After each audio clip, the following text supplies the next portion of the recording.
High whole അസ്സലാമലൈക്കും. Welcome back to our channel Achees world. അപ്പം ഇന്ന് റംസാൻ 22 അപ്പം ഇന്നത്തെ നോമ്പ് തുറ വിഭവങ്ങൾ ഞങ്ങൾക്ക് ഇന്ന് ഓറഞ്ച് ജ്യൂസ് ആയിരുന്നു കേട്ടോ. ഇതിൻ്റെ റെസിപ്പി ഞാൻ ഷെയർ ചെയ്തിട്ടുണ്ടായിരുന്നു. പിന്നെയൊക്കെ ഫ്രൂട്ട്സൊക്കെ കട്ട് ചെയ്ത് എന്നും ഫ്രൂട്ട്സ് കട്ട് ചെയ്യുന്ന ആൾക്കാണ് കേട്ടോ.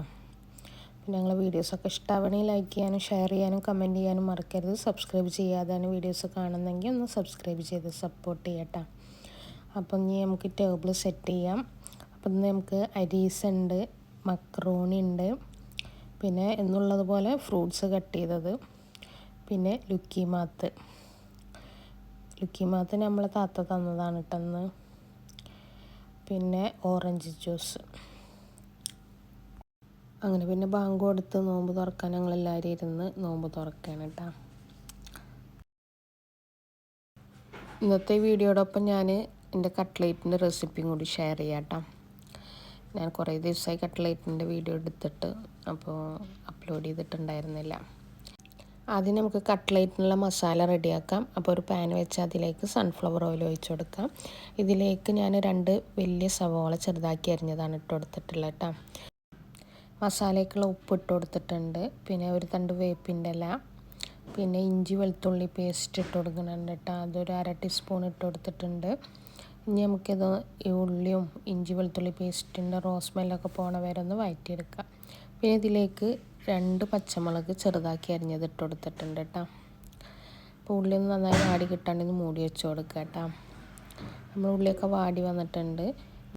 ഇനി ഇതിലേക്കുള്ള മസാലകൾ ആഡ് ചെയ്യുക. അതിനായിട്ട് 1/4 ടീസ്പൂൺ ഗരം മസാല, 1/4 ടീസ്പൂൺ കുരുമുളക്, 1/4 ടീസ്പൂൺ മഞ്ഞൾപ്പൊടി, 1 teaspoon Kashmiri chilli powder add ചെയ്യുന്നുണ്ട്, 1 ടീസ്പൂൺ മല്ലിപ്പൊടി ആഡ് ചെയ്യുന്നുണ്ട് കേട്ടോ. ഇനി നമുക്ക് ഈ മസാലയുടെ സ്മെല്ലൊക്കെ പോണ വരെ ഒന്ന് വഴറ്റിയെടുക്കാം. അപ്പോൾ നമ്മൾ മസാല റെഡി ആയിട്ടുണ്ട്. ഇനി ഇതിലേക്ക് ചിക്കൻ വേവിച്ചത് നമുക്ക് ഇട്ട് കൊടുക്കാം കേട്ടോ. എന്നിട്ട് ഈ മസാലയിൽ നന്നായിട്ട് മിക്സ് ചെയ്തെടുക്കാം. ഞാൻ റെസിപ്പീസൊക്കെ നിങ്ങൾക്ക് ഇഷ്ടമാവണമെങ്കിൽ ഒന്ന് ട്രൈ ആക്കിയിട്ട് നിങ്ങളെ ഫീഡ്ബാക്ക് കമൻറ്റിൽ മെൻഷൻ ചെയ്യണം കേട്ടോ. അപ്പോൾ നമ്മൾ മസാല റെഡി ആയിട്ടുണ്ട്. ഞാനിവിടെ 2 ഉരുളക്കിഴങ്ങ് പുഴുങ്ങി വെച്ചിട്ടുണ്ട്. അതൊന്ന് നന്നായിട്ട് ഉടച്ചെടുക്കണം കേട്ടോ. ഉരുളക്കിഴങ്ങൊക്കെ നന്നായി ഉടച്ചെടുത്തിട്ടുണ്ട് കേട്ടോ. ഇനി നമുക്ക് ഈ മസാലയ്ക്ക് കുറച്ച് മല്ലിച്ചപ്പ് പുതിന ഇട്ട് കൊടുക്കുക. പിന്നെ നമ്മൾ ഈ ഉടച്ച് വെച്ച ഉരുളക്കിഴങ്ങ് കൂടി ഇട്ട് കൊടുക്കുക കേട്ടോ. ഉരുളക്കിഴങ്ങും ഈ ചിക്കൻ മസാലയൊക്കെ നന്നായിട്ട് കൈവച്ചിട്ട് മിക്സ് ചെയ്തെടുക്കുക കേട്ടോ. എന്നിട്ട് ഇതിൽ നിന്ന് ഓരോ ബോൾസ് ഉണ്ടാക്കാം.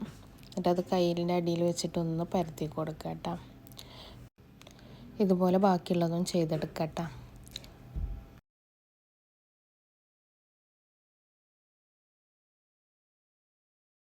ഫ്രൈ ചെയ്യാനുള്ള കട്ട്ലേറ്റൊക്കെ റെഡി ആയിട്ടുണ്ട്. ഇനി നമുക്ക് ഒരു എഗ്ഗ് എടുക്കുക. അതിലേക്ക് ഉപ്പും കുരുമുളകും ഇട്ടിട്ട് നന്നായിട്ട് ബീറ്റ് ചെയ്തെടുക്കുക.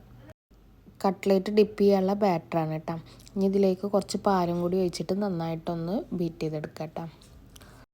കട്ട്ലേറ്റ് ഡിപ്പ് ചെയ്യാനുള്ള ബാറ്റർ റെഡി ആയിട്ടുണ്ട് കേട്ടോ. ഇനി നമുക്ക് ഓരോ കട്ട്ലേറ്റും ഈ എഗ്ഗിൽ ഡിപ്പ് ചെയ്തെടുക്കുക കേട്ടോ.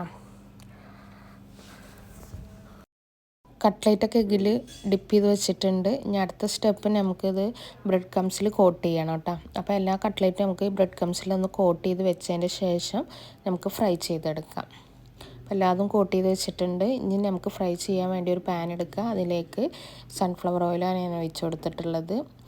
എണ്ണ ചൂടായതിൻ്റെ ശേഷം നമുക്ക് ഓരോ കട്ട്ലേറ്റും ഇതുപോലെ ഫ്രൈ ചെയ്തെടുക്കാം കേട്ടോ. അപ്പോൾ ഇന്നത്തെ വീഡിയോ ഇത്രയേ ഉള്ളൂ. അടുത്ത ഇതുപോലത്തെ നല്ലൊരു വീഡിയോയുമായി വരുന്നവരെ ബൈ, അസ്സലാമു അലൈക്കും, ടേക്ക് കെയർ. അപ്പോൾ നമ്മളെ കട്ട്ലേറ്റ് റെഡി ആയിട്ടുണ്ട്. അപ്പോൾ എല്ലാവരും ഇതുപോലെ ഒന്ന് ട്രൈ ചെയ്ത് നോക്കട്ടോ. Thanks for watching our videos.